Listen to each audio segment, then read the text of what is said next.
Bonsoir et merci de nous accueillir chez vous pour ce premier débat du second tour des élections législatives. Ce soir, nous sommes avec les finalistes de la première circonscription. Bonsoir à tous les deux. Omaira Nesline, candidate des indépendantistes et nationalistes, vice-présidente du groupe UC-FLNKS au Congrès de la Nouvelle-Calédonie. Vous avez obtenu 36,3% des voix exprimées au premier tour, soit 20 370 voix. Nous sommes avec Nicolas Mesdorf, candidat des loyalistes et Rassemblement LR, chef du mouvement Génération ANC, ancien député, ancien maire. Vous avez obtenu 39,8% des voix exprimées au premier tour, soit 22 316 voix. Il y a donc 1946 voix de différence entre ces deux candidats. Alors pour ce débat, vous disposez d'un temps de parole égal, un tirage au sort à désigner Madame Nesline pour prendre la parole donc en premier et le candidat Mesdorf pour clore ce débat. Alors avant d'aborder avec vous deux la relance économique, l'avenir institutionnel de la Nouvelle-Calédonie, parlons de l'abstention dans cette première circonscription. 41,42% des électeurs inscrits, soit 40 247 personnes, ne se sont pas rendus aux urnes. À la veille du second tour, comment comptez-vous convaincre les abstentionnistes? La parole est à vous, candidate Nesline. Merci beaucoup. Bonsoir à tous. Bonsoir mon pays. Je tenais à remercier chaleureusement toutes celles et ceux qui ont porté leur voix sur ma candidature lors du premier tour, dimanche 30 juin. Pour ce dimanche, on sait que le délai est très court, serré, donc je m'excuse déjà avant tout pour tous ceux et celles que je n'ai pas pu rencontrer, notamment dans les îles Loyauté, par rapport aux problèmes de transport. Simplement dire que la population, malgré tout, est allée massivement voter ce dimanche 30 juin. Et j'appelle encore tous ceux et celles qui sont indécis ou qui doutent encore qu'il y a l'espoir de pouvoir construire ensemble notre pays, une construction dans la paix, une paix durable et juste pour tous. Donc j'appelle tous ceux et celles, le peuple de Calédonie, le peuple kanak, le peuple océanien et toutes les communautés de ce pays à faire entendre leur voix ce dimanche 7 juillet. Candidat Mesdorf, votre message justement pour convaincre les abstentionnistes à se rendre aux urnes dimanche. Déjà, je pense qu'on peut dire que la participation lors de ce premier tour des législatives a été impressionnante et forte. Donc c'est une bonne nouvelle pour la démocratie calédonienne. Les Calédoniens se sont mobilisés beaucoup plus que pour n'importe quelle élection législative, donc c'est une bonne chose. Évidemment qu'on appelle l'ensemble des électeurs à voter pour le deuxième tour. Déjà, rien que le fait de voter, c'est important que la démocratie continue de se renforcer en Nouvelle-Calédonie. On en a besoin, on veut être un pays démocrate où tout le monde peut donner son avis. Donc j'incite vraiment les électeurs à aller voter. Et bien évidemment, j'espère qu'ils voteront pour les candidatures d'Alcide Ponga et de moi-même, dans la mesure où, pour le coup, les candidats de la paix, c'est nous, puisque nous avons toujours appelé au dialogue, au respect, au consensus, à la volonté de construire ensemble. Nous, on parle du peuple calédonien. Ce peuple calédonien qui réunit les Kanaks, les Wallisiens, les Futuniens, les Polynésiens, les Asiatiques et tous les Européens qui sont arrivés il y a très longtemps ou assez récemment. Donc pour nous, tout ça ne fait qu'un peuple. Et donc on veut réussir à le construire, ce peuple calédonien-là. On a eu une grosse difficulté ces derniers mois, mais j'ai espoir qu'on puisse y arriver. Omaira Nesline, sur ce point-là, candidature de la paix, ça vous parle ou pas ? Bien sûr, le peuple kanak et de ce pays, on a toujours été un peuple d'accueil. La paix, ça a toujours été des valeurs aussi qui sont propres aussi au peuple océanien. Aujourd'hui, on est arrivé dans une situation chaotique, le pays est dans le chaos. On parle de paix, d'accord de paix, la poignée de main avec laquelle Jean-Marie Tjibaou et Jacques Lafleur, ainsi que l'État, étaient garants de cette paix durable dans notre pays. Mais cette paix, cette poignée de main a été bafouée le 13 mai dernier lorsque l'Assemblée nationale a passé en force le projet de loi constitutionnelle du dégel du corps électoral. Et donc, on veut rappeler aussi encore aujourd'hui que, voilà, on a des députés sortants qui se représentent encore aujourd'hui et qui ont soutenu ce passage en force auprès de l'État français pour dégeler le corps électoral, alors même que le peuple kanak, le peuple calédonien, les responsables politiques indépendantistes et nationalistes et le Congrès de la Nouvelle-Calédonie a voté une résolution à la majorité océanienne pour demander à l'Assemblée nationale de retirer ce projet de loi constitutionnelle du dégel du corps électoral, et l'État est resté sourd. Donc aujourd'hui, le peuple kanak, les indépendantistes ont toujours été appelés à la paix, à la construction sur une paix durable et juste pour toutes les communautés de ce pays. L'accord de Naville-les-Roches en 1983, lorsque nos regrettés leaders indépendantistes ont signé cet accord de Naville-les-Roches pour faire reconnaître les victimes de l'histoire, tous ceux et celles qui sont là aujourd'hui, qui fait ce pays leur pays, ces victimes de l'histoire que le peuple calédonien aujourd'hui partage avec le peuple kanak le droit à l'autodétermination de ce pays. Et ça, c'était déjà une main tendue de partage de ce pays et de dire que le vivre ensemble, il est toujours possible. Il est toujours possible aujourd'hui. On le vit aujourd'hui dans nos villages, dans nos quartiers, dans nos tribus. Il n'y a personne qui est rejeté.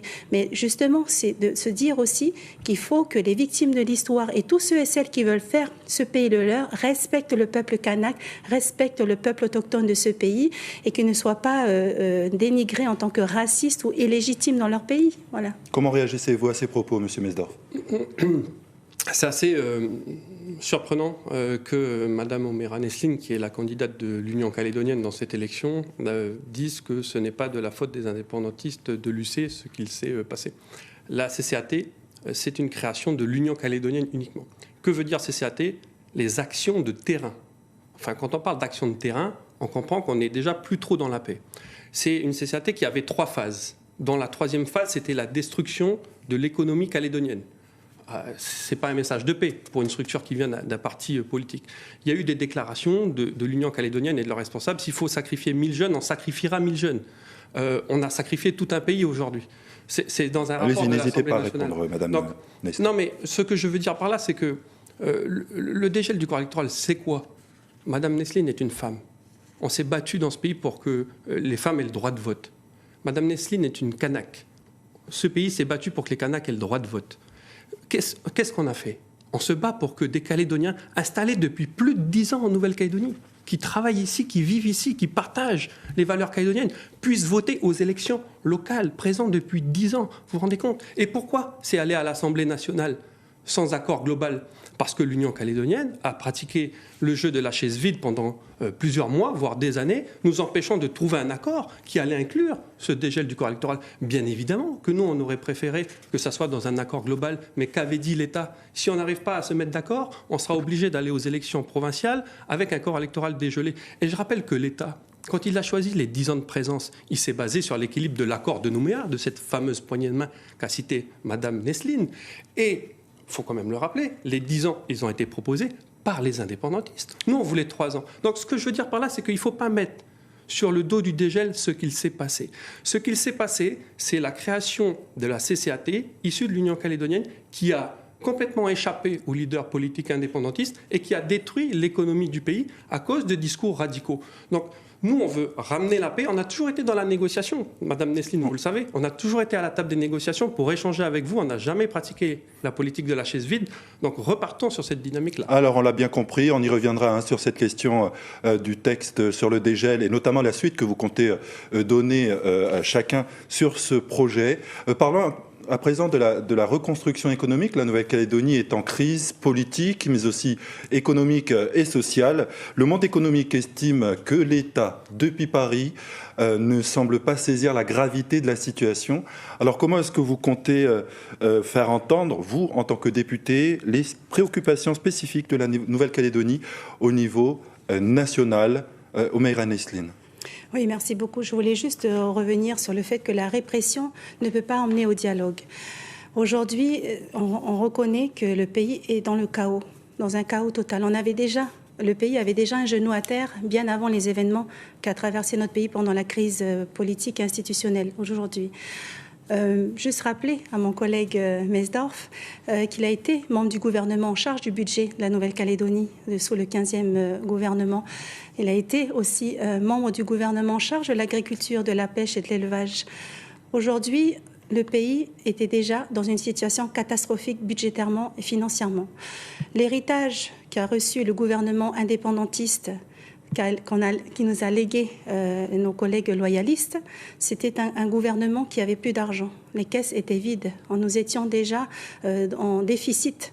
Et bien avant ça, malgré tout, malgré les milliards que la Nouvelle-Calédonie a brassés avec le nickel, avec l'économie, etc., aujourd'hui, le constat, c'est qu'on est encore 70% dépendants de l'extérieur au niveau alimentaire. Donc, où est passé toutes ces réformes de l'agriculture, de la pêche et de l'élevage pour qu'aujourd'hui notre pays soit autonome alimentairement? Alors, une fois que ce constat est fait, Madame Nesline, comment est-ce que vous comptez justement au niveau de l'Assemblée nationale porter les préoccupations du monde économique? Vous les avez entendus, ils ont été exprimés, ils sentent que Paris est loin de leurs préoccupations. Qu'est-ce que vous leur répondez? Comment est-ce que vous allez défendre leurs intérêts au niveau de l'Assemblée nationale? Nous avons rencontré les acteurs économiques hier. Et le constat est tel que, voilà, aujourd'hui, il faut une relance économique de très court terme. Bien sûr que l'État a sa responsabilité, aussi le devoir de pouvoir accompagner notre pays pour déjà sauvegarder les entreprises qui tiennent encore debout et qui luttent encore aujourd'hui pour pouvoir rester en vie. Et bien sûr, reconstruire aussi. Parce que les entrepreneurs, on sait bien qu'il y a la difficulté de pouvoir régler aussi les charges sociales et fiscales. Donc ça aussi, c'est des pistes aussi à apporter au niveau local. Et au niveau qu'est-ce que vous national, répondez à ces charges, à ces préoccupations? Au niveau local, le gouvernement aussi, on l'a vu ce matin au Congrès, il y a des choses qui sont faites déjà. Il y a une enveloppe qui a déjà été donnée pour pouvoir venir en aide aux entreprises déjà en difficulté, pour le chômage et pour pouvoir les aider à tenir.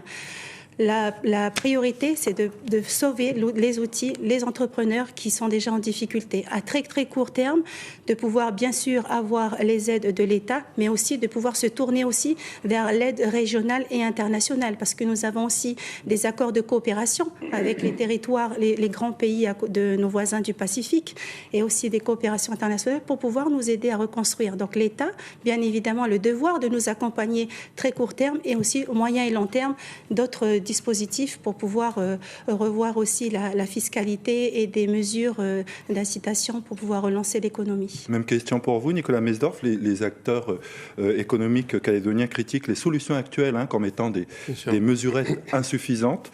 Quelles solutions proposez-vous pour soutenir efficassement les entreprises? Je voudrais répondre à Madame Nesline pour tout à l'heure. Vous savez, Madame Nesline, c'est les provinces qui sont compétentes en matière de développement agricole. Donc aujourd'hui, si 75% de la production agricole est en province sud, c'est peut-être parce que les non-indépendantistes arrivent à mener des politiques publiques un peu plus efficaces. Ça, c'est la première chose. La deuxième chose, sur la crise, en fait, les destructions d'entreprises qu'il y a eu, mais c'est une vraie bombe sociale qui arrive. C'est ce que j'essaye de mettre en avant dans toute ma campagne électorale. Aujourd'hui, qui sont les principales victimes de la crise économique qui arrive?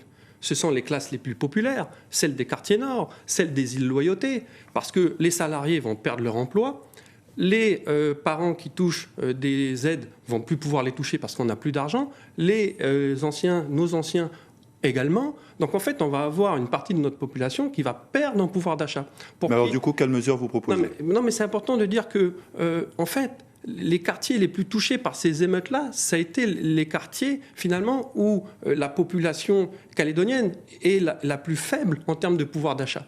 Donc, il faut à tout prix là solliciter l'État parce que nous sommes ruinés. Et donc, on doit intervenir en urgence pour sauver nos entreprises, sauver les salariés et sauver les politiques publiques. Mais surtout, l'urgence absolue, Monsieur Nipat, c'est de faire comprendre à l'État la situation dans laquelle nous sommes. C'est ça, on en est. Avec la dissolution de l'Assemblée nationale, les relations sont coupées parce qu'on est chacun en campagne, et donc l'État ne mesure pas la gravité de la situation. On parle de 265 milliards, le nouveau coût. Exactement. Donc il va falloir des députés qui soient dynamiques, qui connaissent les rouages parisiens de l'Assemblée nationale, qui ont fait preuve d'un travail et qui connaissent déjà les différents interlocuteurs, parce que il va falloir expliquer les choses à Paris. Et il ne va pas falloir faire que de la politique, parce que je sais comment vont agir nos représentants indépendantistes à l'Assemblée nationale. Ils vont prêcher pour la souveraineté de la Nouvelle-Calédonie. Mais là, ce n'est pas à l'ordre du jour. L'ordre du jour, on n'a jamais été aussi dépendant de la France que maintenant. Madame Nesline l'a très bien rappelé, puisqu'elle sollicite, elle aussi, l'aide de l'État. Donc il va falloir des personnalités politiques qui défendent le camp de la France, qui soient non indépendantistes, pour qu'on se concentre sur cette crise sociale qui arrive pour aider les Calédoniens qui vont beaucoup souffrir les prochains mois. Justement, sur cette candidature indépendantiste à l'Assemblée nationale, en quoi est-ce qu'un député indépendantiste représente un risque pour vous ? Déjà, moi je tiens à le dire, si les élus indépendantistes sont élus par le peuple calédonien, ils sont légitimes, c'est la démocratie qui parle. Donc, ce n'est pas le sujet, je ne le contesterai pas.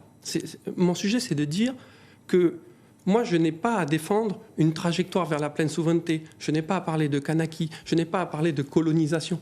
Moi, mon objectif à l'Assemblée nationale, c'est simple, c'est le quotidien des Calédoniens.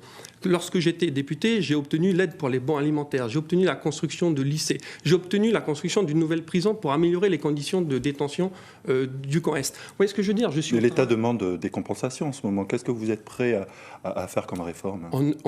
Les seules réformes qu'on peut faire en Nouvelle-Calédonie, c'est bien évidemment aucune augmentation de taxes et de cotisations parce que les Calédoniens ne peuvent pas payer. Par contre, on peut diminuer nos dépenses, on peut optimiser nos organisations institutionnelles et il y a des aides et il y a des dispositifs de soutien qu'on va devoir revoir, clairement.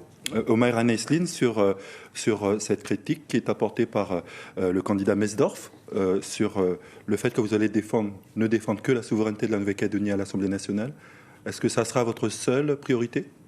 Bien sûr que non. S'il faut des députés dynamiques et qui ne mettent pas de la dynamite dans notre pays. Effectivement, on a aujourd'hui un député qui est sortant. Vous avez déjà été député, M. Mesdorf. Donc, on parle aussi de l'annexe 6, le prêt Covid que l'État a annoncé et a donné à la Nouvelle-Calédonie, s'est engagé à le transformer aussi en subvention parce que c'était une crise sans précédent, le Covid. Et je voulais dire aussi que le député que nous serons, Emmanuel et moi, c'est un député du peuple. Si le peuple nous fait confiance, on va parler pour tous les Calédoniens. Aujourd'hui, on a un sénateur indépendantiste au Sénat. Donc, il travaille aussi pour le peuple de ce pays. Donc, aujourd'hui, demain, si des députés indépendantistes sont à l'Assemblée nationale, on parlera pour tout le peuple. Et du coup, quelle réforme vous allez porter ? La première réforme, en tous les cas, pour les députés indépendantistes, c'est déjà, premièrement, l'annulation du projet de loi constitutionnelle et porter aussi les réformes qu'on pourrait demander à l'État de pouvoir nous aider au niveau fiscal, au niveau social, pour des aides. Juste rappeler que nous avons déposé au Congrès de la Nouvelle-Calédonie une loi de pays sur l'économie sociale et solidaire. C'est à l'exemple de la loi Hamon, la loi nationale. Là, encore une fois, on nous met encore des bâtons dans les roues avec les collègues au Congrès de la Nouvelle-Calédonie, puisque ce n'est pas un modèle économique, malheureusement, qui va en faveur du camp loyaliste, parce qu'il faut aider les quartiers nord, il faut aider la population qui vit dans les îles, dans le nord. En tous les cas, aujourd'hui, on fera de notre mieux. Si nous serons demain à l'Assemblée nationale, on se fera porte-parole pour le peuple calédonien, pour le peuple kanak et pour tout le pays. Alors, on fait le point sur vos temps de parole. Omaira Nesline, il vous reste 2 minutes 19 de temps de parole pour ce débat. Nicolas Mesdorf, il vous reste 3 minutes 15 pour ce débat. Je vous propose d'avancer. On va parler de l'avenir institutionnel. La dissolution de l'Assemblée nationale par Emmanuel Macron a mis en suspens le projet de loi constitutionnelle sur le dégel du corps électoral calédonien pour les provinciales. Ce texte devait être entériné par le Congrès de Versailles avant le 1er juillet. Cette situation crée une incertitude sur l'avenir politique et institutionnel du territoire. Nous sommes le 4 juillet. Nicolas Mesdorf, vous étiez, vous, le rapporteur de ce projet. Vous êtes en faveur de son adoption. Comment est-ce que vous envisagez de le faire avancer, ce projet de loi sur la Nouvelle-Calédonie, dans ce nouveau contexte politique qui se dessine au niveau national ? C'est là où je trouve gênant les choses, c'est-à-dire que Mme Nesline remet comme priorité la question du dégel du corps électoral, malgré la situation que nous venons de vivre collectivement. Il faut comprendre une chose, il y aura un nouveau gouvernement, un nouveau Premier ministre, un nouveau ministre de l'Intérieur, un nouveau ministre des Outre-mer, qui vont avoir un nouveau calendrier. La politique va reprendre ses droits, ils vont nous inviter à Paris ou ils vont venir ici, et les discussions vont reprendre avec un nouveau rythme. Ça va se faire. La politique va continuer dans sa partie. Mais vous, comment est-ce que vous allez avancer ? Ce que je veux dire par là, c'est que moi, mon urgence aujourd'hui, au-delà des discussions politiques qui vont continuer, c'est vraiment ce soutien social et économique. Et quand j'entends Mme Nesline nous parler de soutien international, j'ai envie de dire, j'espère que ce n'est pas l'Azerbaïdjan qu'elle a été soutenir, puisque c'est pas de liberté de la presse, c'est pas de liberté d'opposition, c'est pas de liberté de circuler. Donc c'est pas le bon modèle. Moi, je veux continuer avec l'État français, travailler sur une sortie institutionnelle par le haut pour l'ensemble du peuple calédonien. Et je ne mets pas une ethnie en avant. On est tous calédoniens, quelle que soit notre couleur de peau, quelle que soit notre origine sociale ou politique. Et donc, il faut avancer sur la relance économique et la relance sociale de la Nouvelle-Calédonie, parce que c'est ça, aujourd'hui, l'important. Le dégel du corps électoral va se faire dans le cadre des discussions qui vont arriver, mais le rôle d'un député, c'est pas de faire ce que tout le monde va faire, c'est d'avoir sa propre initiative sur le soutien qu'on peut apporter à notre population. Omer Nesline. Oui, juste rappeler qu'effectivement, on a besoin du soutien de la France. C'est son devoir de nous aider à reconstruire le pays, à reconstruire tout ce qui a été détruit. Parce que je le rappelle, ce projet de loi constitutionnel que vous, M. Mesdorf, vous avez passé en force à l'Assemblée nationale, malgré les appels pacifiques du peuple kanak, malgré la résolution qui a été adoptée à la majorité océanienne au Congrès de la Nouvelle-Calédonie, demandant le retrait du projet de loi constitutionnel, du dégel du corps électoral. Le préalable pour reprendre les discussions, le dialogue, c'est ça. On ne peut pas reprendre le dialogue avec une épée Damoclès sur la tête. Aujourd'hui, je prends à part le volet économique. Économiquement parlant, il y a une détresse sociale, il y a une détresse économique. Les entrepreneurs ont besoin de visibilité. On le sait tous. Et ça c'est sûr qu'il faut aider en très court terme, aider à moyen et long terme. On aura aussi d'autres mesures d'incitation. Juste rappeler que la Nouvelle-Calédonie a toujours été un pays d'accueil. Le peuple kanak, on a toujours été accueillant. Je prends pour exemple mon ancêtre aussi, qui est arrivé il y a 5 générations de ça à Lifou, quand les coutumiers l'ont accueilli. Aujourd'hui, on est tous de ce pays, on se sent kanak, on se sent chez nous. Personne ne sera mis de côté, personne ne sera renvoyé chez lui. Il faut juste qu'on respecte le peuple kanak, le peuple autochtone de ce pays, pour qu'on puisse vivre ensemble, sereinement. Nicolas Mesdorf, est-ce qu'un consensus peut être possible sur ce dossier ? Mais il y avait un consensus. C'est ça que je veux dire, Madame Nesline. Les indépendantistes avaient dit oui pour les 10 ans, puisque c'était l'accord de Nouméa qui avait été trouvé. C'est le droit de vote de personnes qui sont là depuis très longtemps. Et en fait, ils ont créé la CCAT qui leur a échappé et qui a remis en cause ce projet-là. Et moi, ce qui m'inquiète, c'est que Mme Nesline nous parle du dégel du corps électoral comme étant le préalable à toute discussion. Je crois qu'il ne faut pas poser de préalable, Mme Nesline. On a besoin de se parler sans évoquer la nécessité de faire ça ou ça avant. Vous pensez que le pays n'est pas assez détruit aujourd'hui pour arrêter de poser des préalables ? Non, mais je crois que... Non, mais Mme Nesline, on vous a attendu pendant 1 an autour de la table des discussions. Où était l'Union calédonienne ? À un moment, elle n'a voulu discuter qu'avec l'État. Ensuite, n'a plus voulu discuter avec l'État, n'a voulu discuter avec nous. Vous savez quoi ? On aurait trouvé un accord global qui intégrait le dégel du corps électoral. Parce que j'espère que vous le dites à votre électorat, ça, que dans le cadre d'un accord global, le dégel du corps électoral aura lieu. Parce qu'il ne suffit pas de dire on lutte contre le dégel du corps électoral et que vous soyez obligé de dire à votre électorat à la fin de l'histoire que le dégel a lieu dans le cadre de l'accord. Attention à votre temps de parole, Monsieur Mesdorf. Nous arrivons à la fin de ce débat donc consacré au second tour dans la première circonscription. Le tirage au sort a donc désigné le candidat Mesdorf pour adresser un dernier message. Je m'adresse donc à vous, Madame Nesline. Pourquoi êtes-vous la meilleure personne pour représenter les Calédoniens et défendre leurs intérêts au niveau national ? On vous écoute. Juste rappeler que les indépendantistes n'ont jamais appelé à la violence. La CCAT n'a jamais appelé à la violence. Aujourd'hui, ces violences-là sont la cause, la conséquence d'une violence institutionnelle du passage en force du projet de loi constitutionnel. Maintenant, l'heure est au dialogue, à la reconstruction. Il faut garder espoir et donner espoir à notre peuple qui aujourd'hui souffre suffisamment d'une politique aussi, d'un héritage politique de la droite locale loyaliste.